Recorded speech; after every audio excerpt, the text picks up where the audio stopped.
और आप देख रहे हैं राज 24 न्यूज। दोस्तों, आज हम बात करेंगे दिल्ली के मुख्यमंत्री अरविंद केजरीवाल के बारे में और जिस प्रकार से उनकी पत्नी सुनीता केजरीवाल ने आज एक प्रेस कॉन्फ्रेंस किया हुआ है और जेल के अंदर से अरविंद केजरीवाल का जो लोगों का संदेश, भावनात्मक संदेश को पहुंचाया है सुनीता जायसवाल ने प्रेस कॉन्फ्रेंस करते हुए। नमस्कार, मेरा नाम सुनीता केजरीवाल है। मैं अरविंद केजरीवाल जी की धर्मपत्नी हूँ। आपके बेटे और आपके भाई अरविंद केजरीवाल जी ने जेल से आपके लिए संदेश भेजा है। मेरे प्यारे देशवासियों, मुझे कल गिरफ्तार कर लिया गया।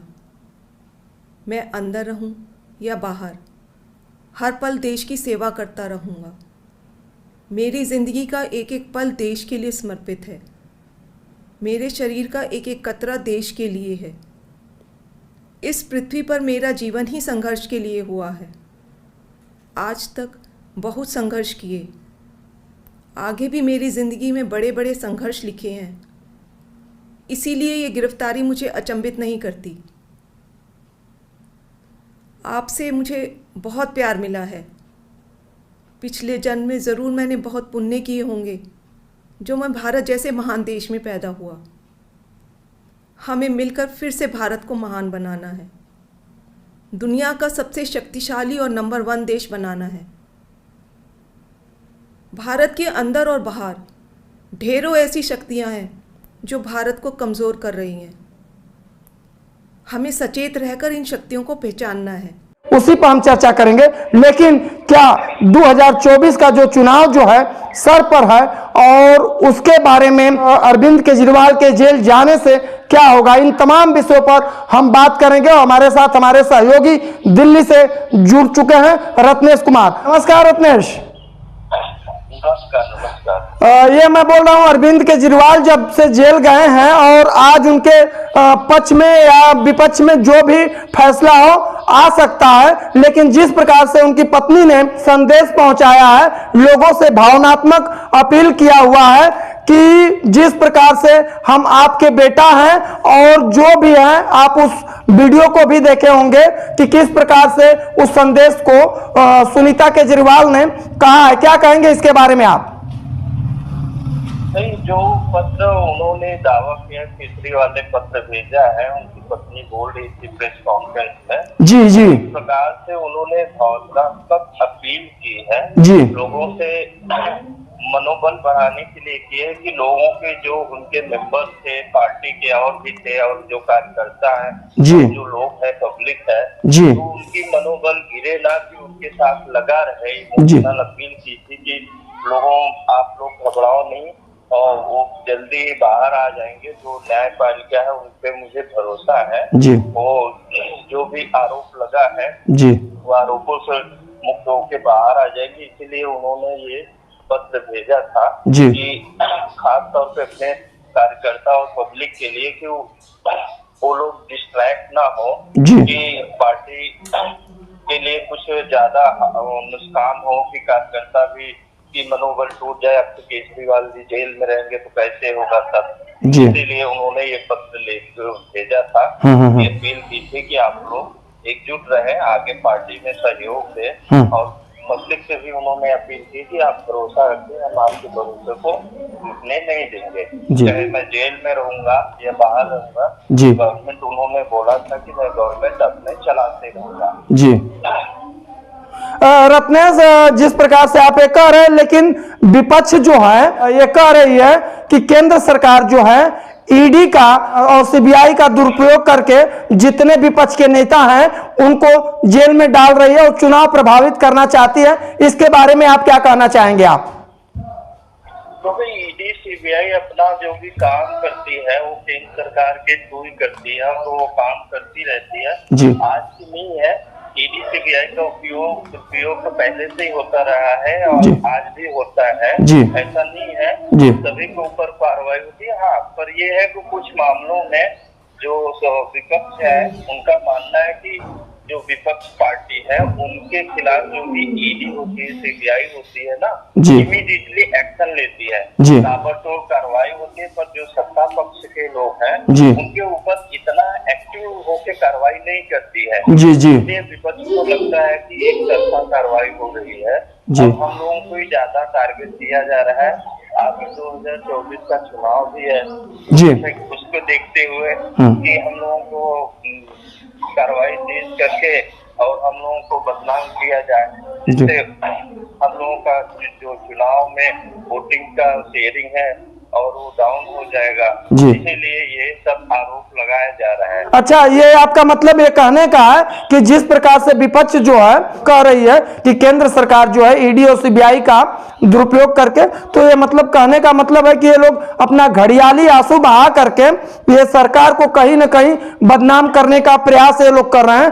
अब तो ये मामला जब ये अदालत में चला गया है तो अब ईडी और माननीय न्यायालय के अधीन रह गया। अब इसे तो केंद्र सरकार से तो लेना देना कुछ है भी नहीं, आचार संहिता भी लगा है। क्या कहेंगे, यही कह रहे हैं क्या? नहीं, इसमें जो है जो विपक्ष पार्टी है वो आरोप ये लगा रही है कि जो ईडी कार्रवाई कर रही है तो विपक्ष के खिलाफ ज्यादा एक्टिव होके नजर आ रही है। जी। जो सत्ता पक्ष है उनके खिलाफ जो भी है कार्रवाई भी, और जैसे यहाँ पे महाराष्ट्र में अजीत पवार है और लोगों के बहुत से आरोप लगे हैं। जो बीजेपी में इस समय गठबंधन घटक दल के बने हैं उनके ऊपर कार्रवाई क्यों नहीं होती इमीडिएटली, उनको गिरफ्तार क्यों नहीं किया गया, उनके ऊपर भी आरोप है, ईडी ने संबंध भी भेजा है, सब कुछ हुआ है, तो उनको क्यों नहीं इमीडिएटली कार्रवाई होती। इस तरह से ऐसे कई मामले हैं जो सत्ता पक्ष के साथ भी है, घटक दल है, उनके ऊपर कार्रवाई नहीं हुई है। ये लाजमी है कि विपक्ष अपना बात जो रख रही है कुछ हद तक सही भी है और ईडी को भी इसमें तत्परता दिखानी चाहिए। जैसे विपक्ष को भी फटाफट ऐसा लगे कि ईडी के ऊपर उंगली ना करे कि ईडी सरकार के थ्रू ही सिर्फ हम लोगों को टारगेट कर रही है। ईडी को इसमें अपने ऊपर ब्लेम नहीं लगने देना चाहिए। दोनों तरफ एक तरफा कार्रवाई दोनों तरफ फटाफट कार्रवाई करनी चाहिए। ईडी भी बोल रहे हैं कि नहीं, हम लोग किसी पार्टी को टारगेट नहीं कर रहे हैं, दोनों तरफ कार्रवाई हो रही है। जैसे जैसे एविडेंस वगैरह आती है उस हिसाब से हम लोग कार्रवाई करते हैं। जी जी। एक बड़ी बात आपने कहा है बीच में कि जिस प्रकार से नसीहत ये हो सकती है कि हमारी देश की जो जांच एजेंसियां हैं, ईडी और सीबीआई स्वच्छंद जांच एजेंसियां हैं, और इनके ऊपर जो बार बार विपक्ष आरोप लगा रहा है कि इस तरह का दुरुपयोग, तो हम भी ये कहेंगे कि ईडी और सीबीआई तो आज की नहीं है, ये पहले भी रही है। और जिस प्रकार से आपने एक बहुत बड़ी बात कहा है कि अजीत पवार, महाराष्ट्र में अजीत पवार का नाम लिया है और इससे पहले उनके ऊपर भी वही जांच की तलवार लटकी थी और ईडी और सीबीआई उनके पीछे लगी थी, लेकिन वो अभी बीजेपी में आ गए हैं तो मामला ठंडा बस्ता में फिलहाल चला गया है।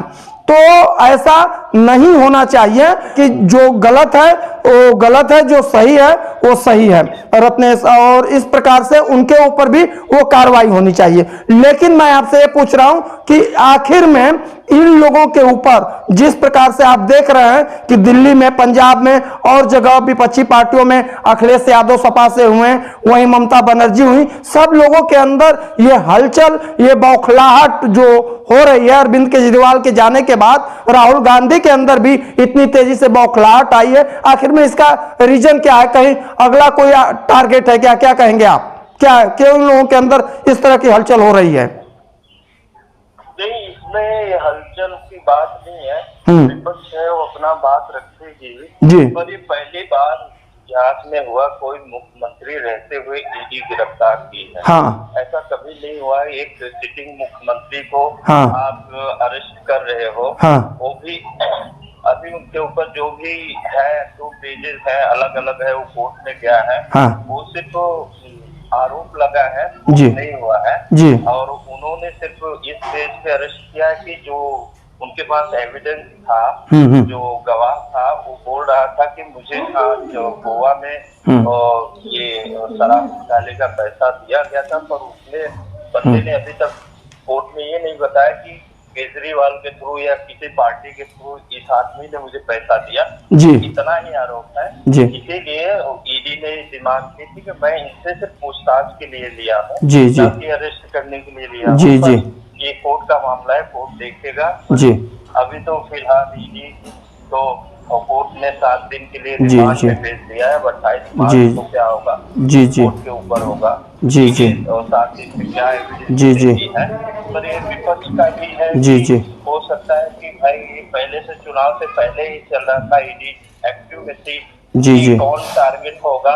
पहले ही न्यूज में आ रहे थे, कुछ स्रोतों द्वारा न्यूज में आ रहे थे कि अगला टारगेट दिल्ली के सीएम ही होंगे। जी। और इसके बाद भी और न्यूज में ये आ रहा था कि कुछ और भी जी। पश्चिम बंगाल के कुछ और भी नेता टारगेट में आ सकते हैं और लोग भी आ सकते हैं चुनाव से पहले। ये तो जी, जी। विपक्ष का आरोप प्रत्यारोप लगा ही रहता है, पर जी, जी। इसमें अपना काम करती रहेगी।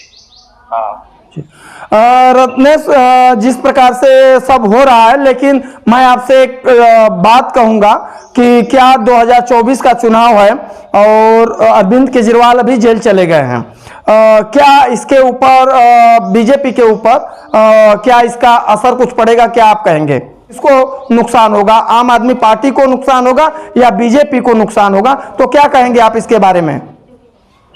देखो, तो आम आदमी पार्टी को ज्यादा नुकसान होगा अगर अरविंद केजरीवाल जेल में रहते हैं तो। अगर वो जेल चुनाव से पहले जेल से बाहर आ जाते हैं तो कुछ हद तक नुकसान कम होगा। अगर वो जेल में रहते हैं तो ज्यादा नुकसान होगा, क्योंकि पार्टी की सर्वे सर्वा वही है, उन्हीं को सब कुछ करना है और पार्टी को संचालन करना, टिकट देना, कहाँ पे कैंडिडेट सिलेक्ट करना, किसको कहाँ पे तो टिकट देना, ये सब उन्हीं के ऊपर डिपेंड था। पर वो जेल में रहेंगे तो इससे आम आदमी पार्टी को नुकसान होगा। हाँ, अगर ये तो आज जो फैसला आने वाला है, अब इस पे वो डिपेंड करता है कि क्या केजरीवाल के पक्ष में फैसला आता है कि नहीं पक्ष में आता है। अब उसके ऊपर ही डिपेंड करता है। अगर वो जेल में रहते हैं तो जाहिर सी बात है कि आम आदमी पार्टी के ऊपर ही इस पे होगा। और बीजेपी के ऊपर इस पे आप क्या कहेंगे? बीजेपी जब से केजरीवाल जेल गए हैं, बीजेपी के बारे में क्या कहेंगे आप? नहीं, इसमें जो है बीजेपी को इसमें ज्यादा नुकसान नहीं होगा। बीजेपी को नुकसान कुछ नहीं होगा, ज्यादा नहीं होगा नुकसान। हाँ। इसमें जो भी है, हाँ। जो वोट बैंक था बीजेपी का, जी जी ये है कि अगर कुछ लोग किसी पार्टी से नाराज होते हैं, डिस्ट्रैक्ट होते हैं, तो वो अलग अलग पार्टियों में 2-3% किसी को इजाफा हो जाता है और जी। कोई किसी के मन से सहमत नहीं, 1-2% लॉस होता है, कोई उसमें जाता है, कोई जी। इसमें जाता है। पर इससे हमको नहीं लगता कि जो ज्यादा फायदा भी होगा, नुकसान नहीं होगा, कुछ उसको ज्यादा फर्क नहीं पड़ेगा। रत्नेश, आपने इतना समय दिया और आपका बहुत बहुत धन्यवाद रत्नेश, शुक्रिया।